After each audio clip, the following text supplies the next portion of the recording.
할렐루야. 오늘은 하나님이 갚아주십니다. 하나님이 갚아주십니다 라고 하는 제목으로 하나님 말씀 증거하도록 하겠습니다. 살면서 가장 속상하고 밤에 잠이 안 오고 열이 받을 때는 언제인가요? 몸이 아프고 힘들고 돈이 없어서 힘들고 또 여러 가지 우겨쌈을 당해서 어려운 일을 당할 때가 있지만 진짜 사람의 마음에 괴로움을 가져다 주는 그 원인은 억울함일 때가 많이 있는 것 같습니다. 나는 아무 잘못한 것이 없는데 계속해서 오해가 쌓이고 쌓이는 일, 이유 없이 나를 미워하고 괴롭히는 사람이 있을 때 우리는 정말 분통이 터지는 것 같은 그런 감정을 느끼게 됩니다. 그럴 때마다 우리 마음속에 드는 생각은 내 눈에 눈물 나게 했으니 내 눈에는 무슨 눈물? 피눈물 나게 해주겠다. 이런 생각을 하며 사는 경우가 많이 있는 것 같습니다. 목회를 할 때에도 여러 가지 오해와 또 억울함을 당하는 순간들이 많이 있습니다. 그래서 저를 가르쳐 주셨던 피영민 목사님은 항상 성도님들을 향해서 당신이 와서 설교를 해봐라 라는 이야기를 자주 하셨습니다. 당신이 와서 목회해봐라, 설교해봐라, 그런 이야기를 참 많이 하시곤 하셨는데요. 다윗은 지금 수년째 사울 왕에게 쫓겨다니고 있는 신세입니다. 다윗이 잘못한 것이 있다면 그것은 사울을 위해 충성한 것밖에 없습니다. 사울의 그 위기를 극복할 수 있도록 사울을 도와주었던, 목숨을 바쳐 일한 그 죄밖에 없는 것이죠. 그런데 사울은 시기 질투에 눈이 멀어서 다윗을 계속 쫓아다니며 어떻게든 다윗을 없애버리겠다, 아주 열이 바짝 올라와 있는 그런 모습을 우리는 계속 보게 됩니다. 우리는 지난 시간 다윗에게 이 복수의 또 한 번의 중요한 순간을 맞이하게 되었다라고 하는 걸 알게 되었습니다. 다윗은 24장에서 이제 굴 속에 들어온 사울을 죽일 수 있었던 기회가 한 번 있었고, 26장에서 또 한 번 10사람의 그 밀고로 말미암아 다윗의 장소가 발각이 되고, 밤에 이제 사울의 군대의 한 진영 가운데로 들어가서 사울 머리맡에 있던 두 가지를 가지고 나왔다라고 했죠. 두 가지 생각나십니까? 창과 물병이었습니다. 이 두 가지를 가지고 빠져나왔다라고 하는 이야기가 지난주 우리가 살펴보았던 내용입니다. 다윗 곁에 있었던 부하 아비새가 눈을 반짝거리며 다윗을 향해 말했죠. 대장님, 이건 하나님 주신 기회입니다. 사울을 제거할 수 있는 절호의 기회입니다. 두 번 찌를 것도 없이 제가 이 창으로 단번에 해결을 하겠습니다. 다시는 눈을 뜨지 못하도록 제거하겠습니다. 다윗은 그래 아비새야, 참 좋은 생각이다. 네가 그 창으로 한번 총대를 매주면 참 고맙겠구나 라고 말하지 않고 아비새를 막아서고 그의 창을 거두게 만들었고, 결국 이 사울의 생명은 하나님의 손에 달려있다. 하나님이 치시든지 죽을 날이 이르게 하시든지 하나님께서 다 알아서 하실 것이다 라고 말하며 저기 머리맡에 있는 창과 물병만 가지고 조용히 빠져나가자라고 했던 내용이었습니다. 오늘 우리가 읽은 13절 이후에 벌어지는 이야기는 사울의 군대 장관인 아브넬과 다윗, 그리고 사울과 다윗의 대화가 이어지고 있는, 그러니까 다윗이 사울을 한 번, 두 번째 살려주고 난 이후에 이어졌던 서로 간의 대화를 다루고 있는 장면을 볼 수 있습니다. 하나님은 오늘 본문 속에 기록되어 있는 다윗의 고백을 통해서 그의 억울함을 축복으로 바꾸어 주신다라고 하는 것을 우리가 본문을 통해 보게 됩니다. 오늘 말씀을 듣는 모든 성도님들의 삶 속에도 이러한 하나님의 대신 갚아주심의 은혜가, 축복이 여러분들의 삶 가운데 가득할 수 있기를 축복합니다. 억울한 일을 만났습니까? 억울함을 하나님이 바꾸셔서 복이 되게 하십니다. 우리는 그 과정을 오늘 다윗의 고백을 통해 함께 생각해 보기를 원합니다. 첫 번째 13절부터 16절까지 말씀을 보면 본문은 영적인 잠에서 깨어나라 라고 하는 중요한 교훈을 우리에게 주고 있습니다. 다윗은 사울의 진영에서 멀리 떨어진 산 꼭대기에 서게 됩니다. 오늘 본문 13절에 보면 멀리라고 하는 단어가 두 번이나 반복되고 있는 것을 볼 때에 사울의 군대가 잠에서 깨어나더라도 다윗이 붙잡히지 않을 정도의 아주 먼 거리, 안전한 거리가 확보된 상황에서 대화가 이루어졌다라고 하는 것을 보여줍니다. 다윗은 이제야 안전한 거리를 두고 확보하고 목청을 높여 소리를 지르며 사울의 경호실장이자 군대 장관인 아브넬을 향하여 소리를 지르기 시작합니다. 13절, 14절 말씀입니다. 우리 14절 말씀만 같이 읽겠습니다. 시작. 다윗이 백성과 내레 아들 아브넬을 대하여 외쳐 이르되 아브넬아 너는 대답하지 아니하느냐 하니 아브넬이 대답하여 이르되 왕을 부르는 너는 누구냐 하더라. 아멘. 새벽녘에 고요한 광야 정막을 깨뜨리고 다윗은 아브넬의 이름을 또 그가 섬기는 주군인 사울의 이름을 크게 부르며 아브넬아 깨어나라, 잠에서 깨어나라 라고 외치며 하고 싶은 이야기를 하고 있는 걸 보게 됩니다. 깜짝 놀란 아브넬이 눈을 비비며 일어납니다. 누가 감히 이 새벽에 왕의 이름을 함부로 부르느냐는 것이죠. 15절 16절이 이에 대한 다윗의 반응입니다. 다윗의 말을 쉽게 풀어 설명하면 이렇습니다.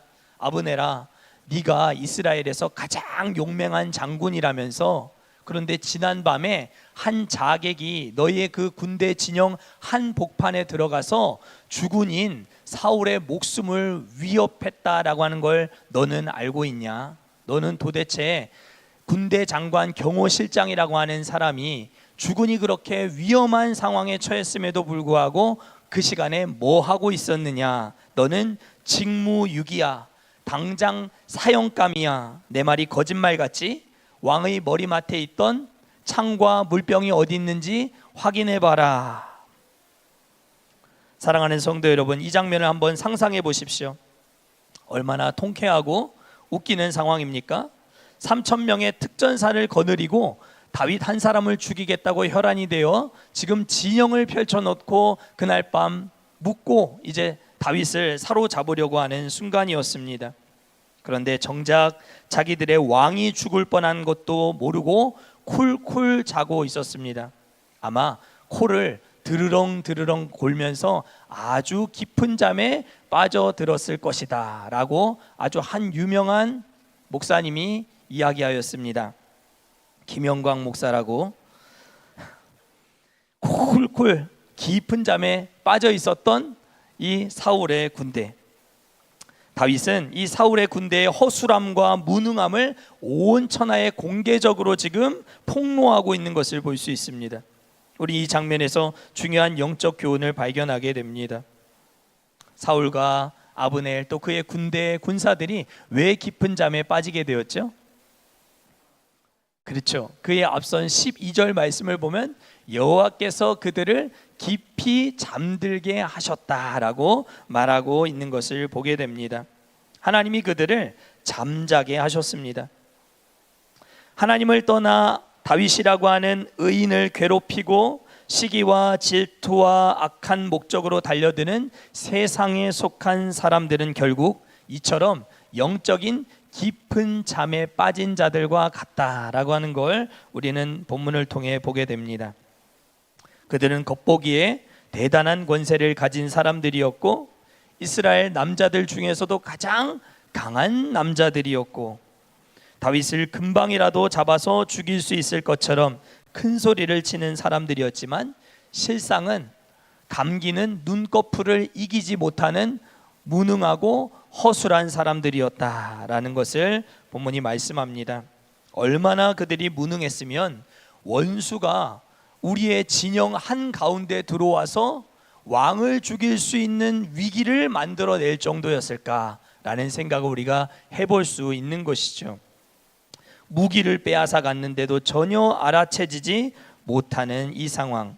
사랑하는 성도 여러분, 이유 없이 여러분들을 괴롭히는 직장 상사가 있습니까? 여러분들을 모함하는 이웃 주민들이 있으십니까? 여러분들을 고립시키고 왕따를 시키고 억울하게 계속해서 눈물 짓게 만드는 이웃 주민들이 또 혹은 우리 성도들이 있지는 않으십니까? 기억하십시오. 영적인 깊은 잠에 빠져 있는 불쌍한 사람들일 수 있습니다. 그들이 가진 돈, 그들이 가진 권세가 대단해 보여도 하나님이 잠들게 하시면 그들은 아무것도 할 수 없는 무능한 존재가 되고 만다는 것입니다. 믿으십시오. 그러니 우리는 다윗처럼 깨어 있어야 할 줄 믿습니다. 아브네라, 깨어나라, 일어나라 외칠 수 있는 깨어있는 하나님의 사람들 되시기를 축복합니다. 새벽을 깨우며 산 꼭대기에 서서 영적인 눈으로 세상을 바라볼 줄 아는 그런 또 한 사람의 다윗 여러분들이 되실 수 있기를 축복합니다.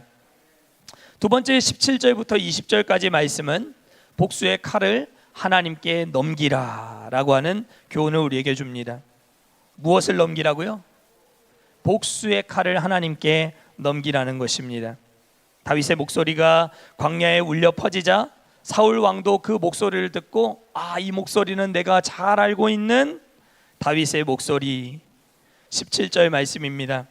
사울이 다윗의 음성을 알아듣고 이르되 내 아들 다윗아 이것이 내 음성이냐 하는지라 다윗이 이르되 내 주 왕이여 내 음성이니이다 하고 사울은 지금 외치고 있는 광야의 적막한 소리를 깨트리고 아브네라 깨어나라 외치고 있는 이 목소리의 주인공이 다윗임을 다시 한번 확인하고 있습니다. 그리고 자기 머리밭에 있던 창과 물병이 사라졌음을 더듬어 깨닫게 됩니다.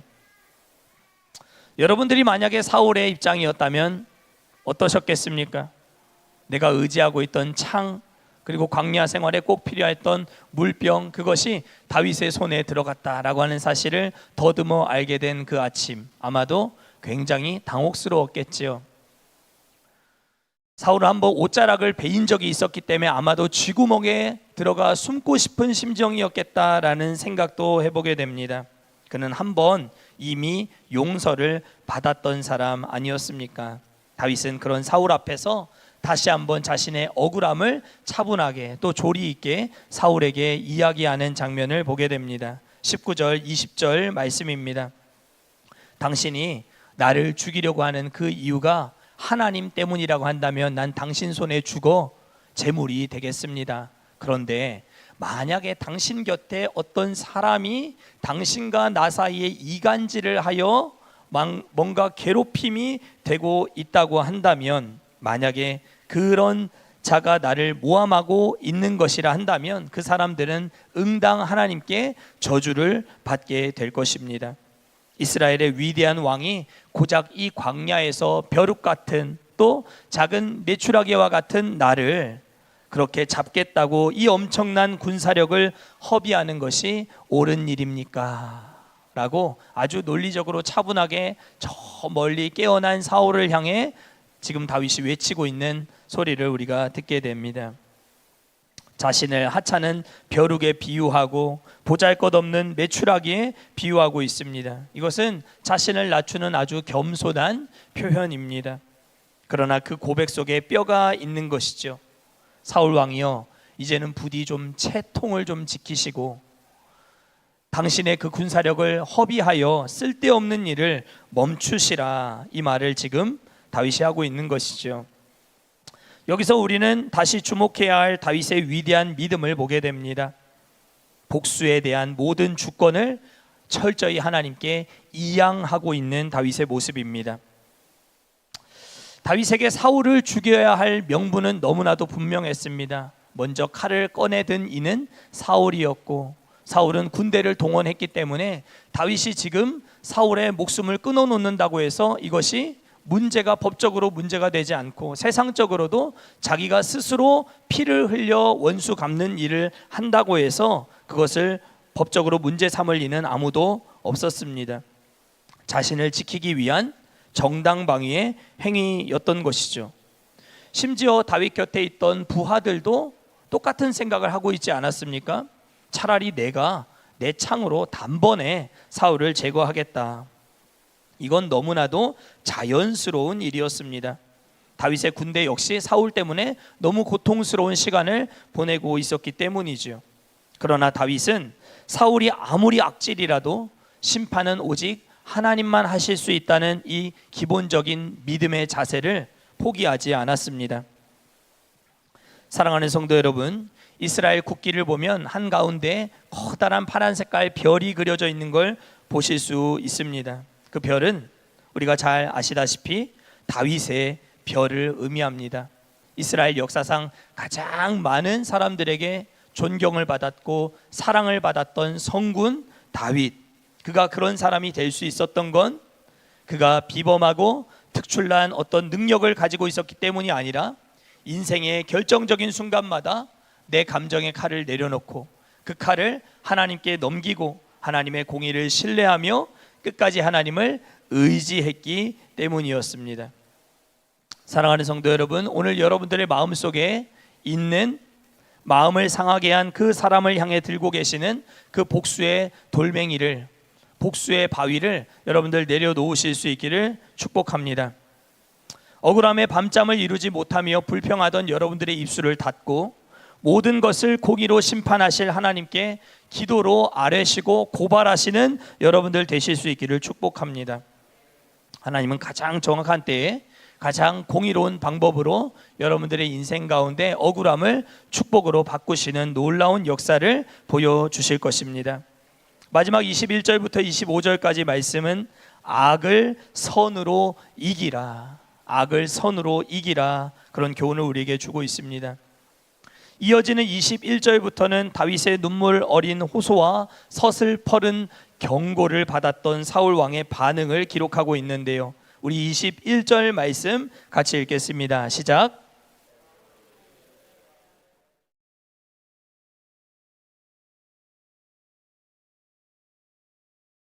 내가 다시는 너를 해하려 하지 아니하리라. 내가 어리석은 일을 하였으니 대단히 잘못되었도다 하는지라. 아멘. 사울이 대성통곡을 하며 회개합니다. 그런데 이 본문에서 사울의 회개에서 주목할 부분은 자신의 잘못을 3번이나 똑같이 반복하고 있다는 것입니다. 내가 다시는 너를 해하려 하지 아니하리라.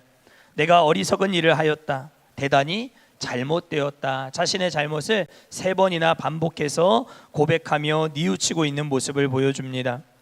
한 나라의 왕이 군사들 앞에서, 일개 군사들 앞에서 자신의 잘못을 시인하고 인정하는 것은 굉장히 어려운 일입니다. 그러나 다윗의 선함이 사울의 완악한 마음을 일시적으로나마 이렇게 누그러뜨리고 녹이게 된 것입니다. 사랑하는 성도 여러분, 여러분들이 가지고 있는 선으로 상대의 악을 이기는 여러분들 되실 수 있기를 축복합니다. 이에 다윗은 사울의 군사 중 한 명을 보내어 여기 있는 사울 왕의 창을 가져갈 것을 요청합니다.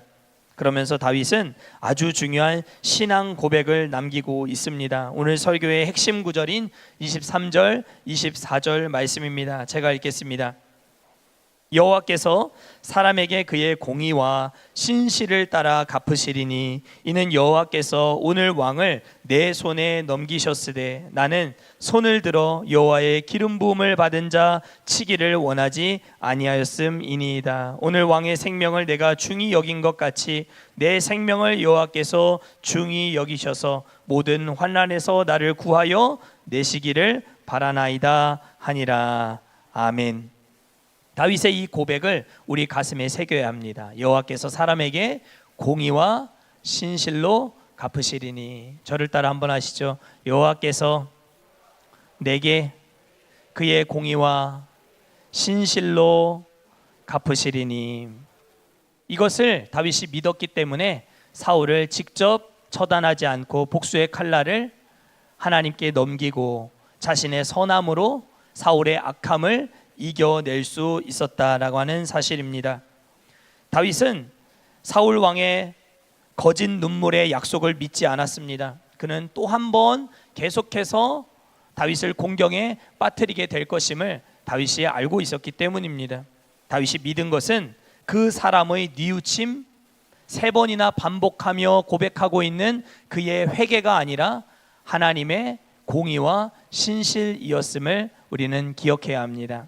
사랑하는 성도 여러분, 상대방의 눈물 어린 회개와 뉘우침, 그것도 중요할 수 있겠지만 우리가 그를 용서할 수 있는 힘은 하나님의 공의로움, 하나님께서 모든 것들을 다스리고 재판하시고 바른 것들로 심판하실 것임을 우리가 믿고 그의 신실함에 기대어 그를 용서하고 그를 사랑할 수 있는 선함으로 악을 이기는 저와 우리 모두 될 수 있기를 축복합니다.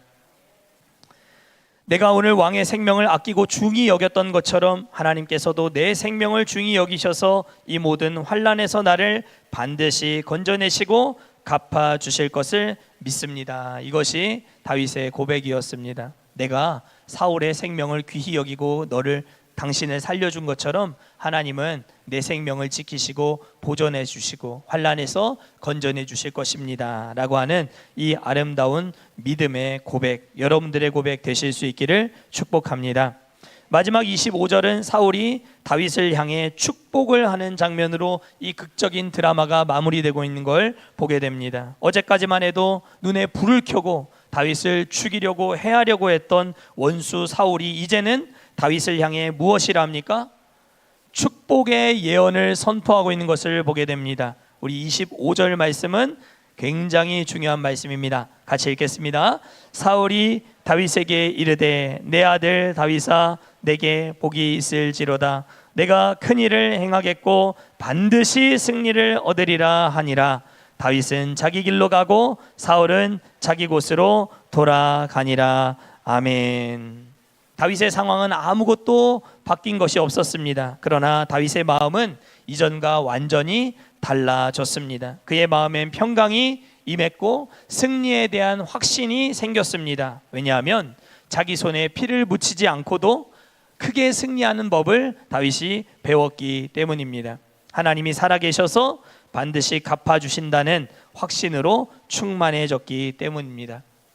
오늘 이 26장 25절을 끝으로 하나님은 다윗과 사울을 격리시키십니다. 더 이상 1대1로 마주하여 사울과 다윗이 만나는 일은 이제 존재하지 않습니다. 마지막 장면, 마지막 대화의 내용입니다. 그런데 하나님께서 이 마지막 26장 25절에서 누구의 손을 들어주고 계시는가? 계속 쫓기고 십수년을 쫓겨다니는 다윗, 그는 패배한 것처럼 보였고 억울함에 억울함, 계속해서 오해가 쌓이게 되는 어려운 상황을 만난 것처럼 보였지만 하나님은 마지막에 웃은 사람이 이긴 사람이 되게 해 주셨습니다.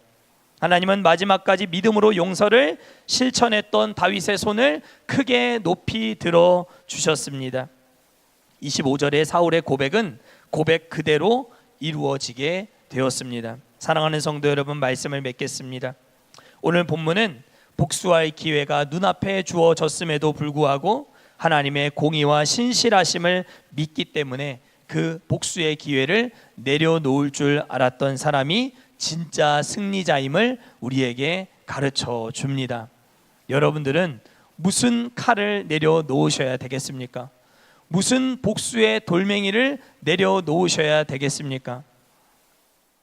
하나님의 말씀을 붙들고 기도하는 가운데 하나님 주시는 사인을 받으실 수 있는 여러분들 되시기를 축복합니다. 여러분들의 억울함을 축복으로 바꿔주시는 하나님을 경험하는 그런 여러분들 되시기를 소망합니다. 끝끝내 세상이라고 하는 그라운드 위에서 하나님이 손을 들어주시는 복된 인생들 되시기를 축복합니다. 내가 원수를 갚으면 고작 상대방에게 되갚음으로 상처를 주는 정도로 끝날 수 있지만 하나님이 갚아주시면 원수의 입에서 나를 향한 축복이 터져나오게 만드십니다. 여러분들의 원수의 입을 통해서 여러분들 향한 축복의 메시지가 터져나오게 만드는 놀라운 역사를 여러분들도 꼭 경험하시는 인생 되실 수 있기를 축복합니다. 다시는 사울을 만나게 하지 않으시고 다윗을 보호하신 하나님, 그는 이제 이스라엘의 성군으로, 이스라엘의 왕으로 자리매김을 해 나가게 됩니다. 오늘 예배에 오신 성도님들 중에 남모르는 억울함과 속상함 때문에 밤잠을 설치고 계신 분이 계십니까? 마음의 짐을 다 내려놓고 다윗처럼 선포하실 수 있기를 축복합니다. 저를 따라 다시 한번 하겠습니다. 여호와께서 나에게 그의 공의와 신실로 갚으시리니. 여러분들이 이름을 놓고 다시 한번 하겠습니다. 여호와께서 김영광에게 그의 공의와 신실로 갚으시리니. 원수의 입술을 통해 여러분들을 축복하게 하시는 하나님의 은혜를 꼭 경험하는 저 우리 모두 될 수 있기를 소망합니다.